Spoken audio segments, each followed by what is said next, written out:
Hey there, and welcome back to my channel. If this is your first time here, welcome, but if you've been here before, welcome back. So what I thought we could do today is a little bit different than what I would usually do, but so I've been watching a lot of 90 Day Fiance because it's like one of those things that I relate to because I don't know if you've seen previous videos or not, but my husband and I met when I lived in the US, and we ended up moving to his country, and it was a really interesting experience. And I, to this day, like, things are settled, and I'm also a citizen of this country as well. But it just I like this show a lot because it talks about like things that I've had firsthand experience with. So what I thought we could do is we could talk about the latest 90 Day Fiance the other way, which is where couples end up meeting their partners, but instead of bringing their partners to the US, they go to the other person's country. And so let's just jump right into it, really. So the first couple I want to talk about is Yazin and Brittany, because Yazin lives in Amman, Jordan. Now, I speak Arabic, and it's very difficult to alienate like a language from a culture. And it just so happens to be that the Arabic that I was taught was that from Lebanon. So Jordanian Arabic, there are subtle differences, but it's generally like the same dialect of Arabic.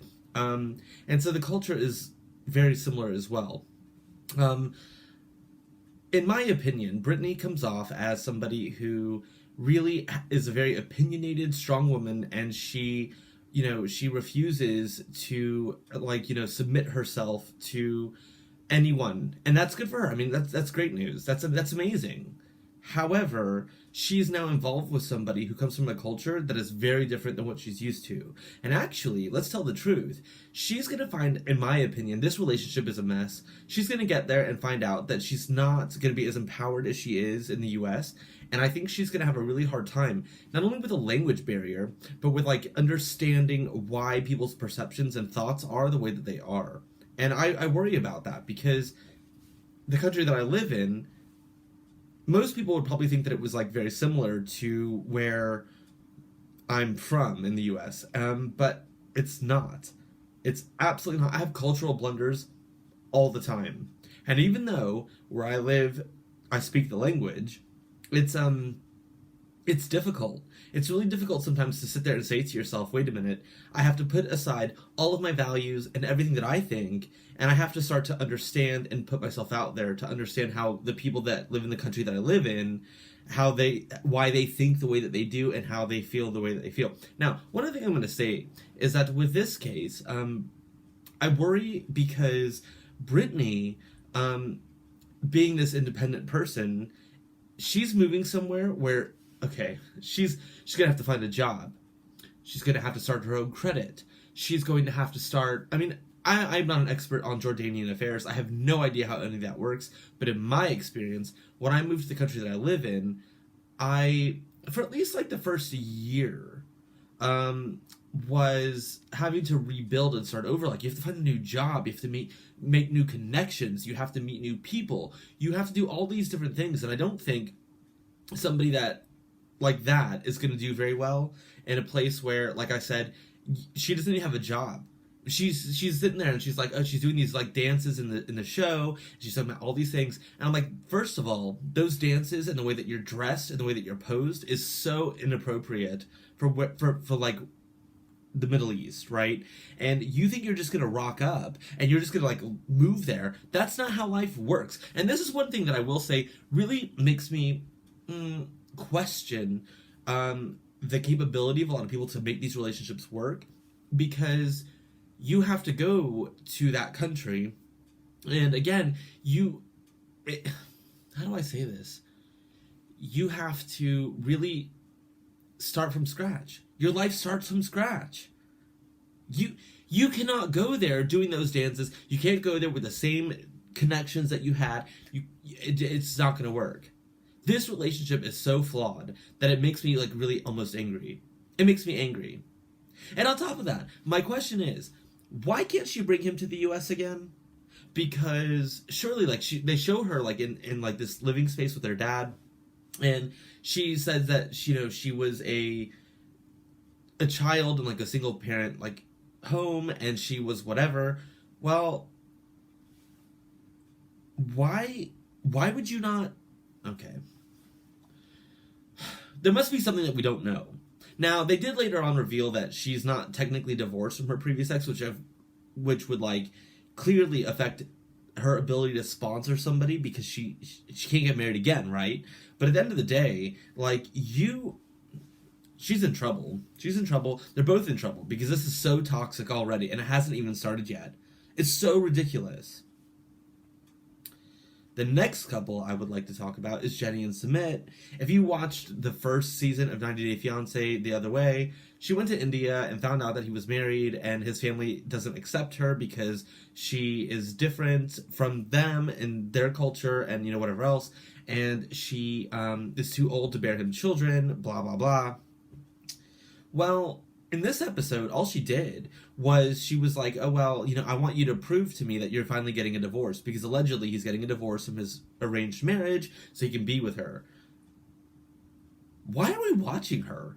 Like, who cares? This is so dumb.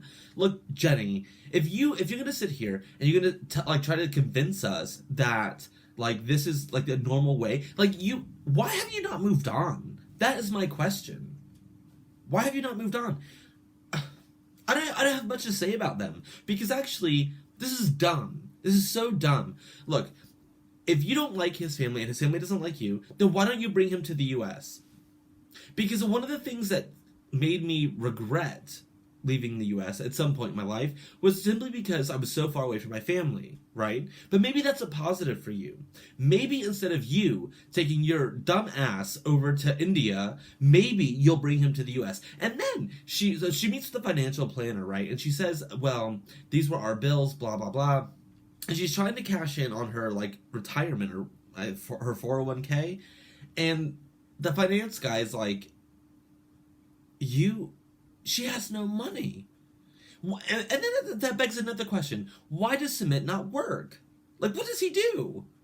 Because surely she's going to move there and they're going to live off of her retirement for what? She has no money. I don't get it. Seriously, it pisses me off. The next couple, because I'm not going to talk about them anymore, they're like, I'm just so over it. It's so stupid. I don't know why they brought them back. Like, frankly, they could have done like a quarantine version of her and then just cleared it all like in one episode. There is no reason to do this. Bitch. The next couple I want to talk about, because this couple really I could relate to, was Kenneth and Armando. So, never mind, like, the fake, like, Stephanie and Erica bullshit that we saw in the last, like, season. This is the real first gay couple that we've seen. And Kenneth, to me, is... I mean, from what we've seen, he is really an interesting person. He really is. Because he's had, like, children, and, you know, he's raised triplets, and he's done all these fantastic things in his life. But I think that what's interesting is that he's also with Armando, and Armando, I can really relate to because he talks a lot about the machismo culture and, like, you know, Hispanic cultures where, like, men are supposed to be like brute men, right? Like, they're supposed to be like very masculine, rule the household, whatever. And he tells us that he had a really hard time coming out to his family because they expected certain things of him. And he'd been previously married to a woman, and this woman had outed him to his family. Now, I'm not going to get into that because I think that that's for him to deal with. I'm not doing that.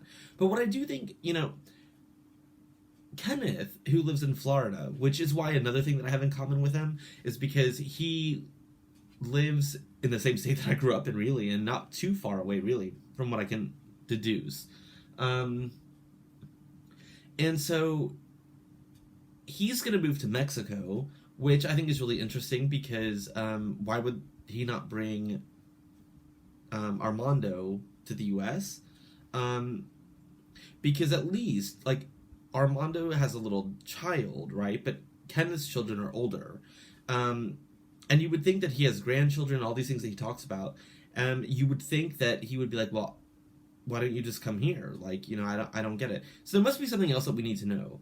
Because, and another thing about Armando, he said that his He lives in San Felipe. If it's San Felipe, Guanajuato, that's where my family is from. So I completely get it. It's a beautiful place to live, and maybe that he's gonna go there because like his money would go further. I'm not sure. Maybe that's why. Anyway, the point is that I really felt for this couple. I really did because it reminded me a lot of my story, and I really hope things work out. Frankly, yeah. The final couple that I want to talk about is Ariella and I don't know Benjamin. I'm not sure. Okay, boring. So she met this guy in Ethiopia, and he's Ethiopian. Blah blah blah. She got pregnant and wants to give birth in Ethiopia because she thinks that both like parents should be present at the birth. Well, why wouldn't? Are you serious right now? And the country that I live in is it's a first world country, right? I can't imagine, and this is don't come for me because I'm not trying to be a dick, right? I'm not coming for Ethiopia. Like I love Ethiopian food. I'm sure it's a really beautiful place. Like I don't know, but at the end of the day, she talks about like all these risks that she's gonna have giving birth there because they don't have the right like medications and they don't have epidurals and they don't. It's just a shortage of everything, right? So there must be something that we don't know because why would she just not get him like sponsor him for like a tourist visa and bring him to the U.S.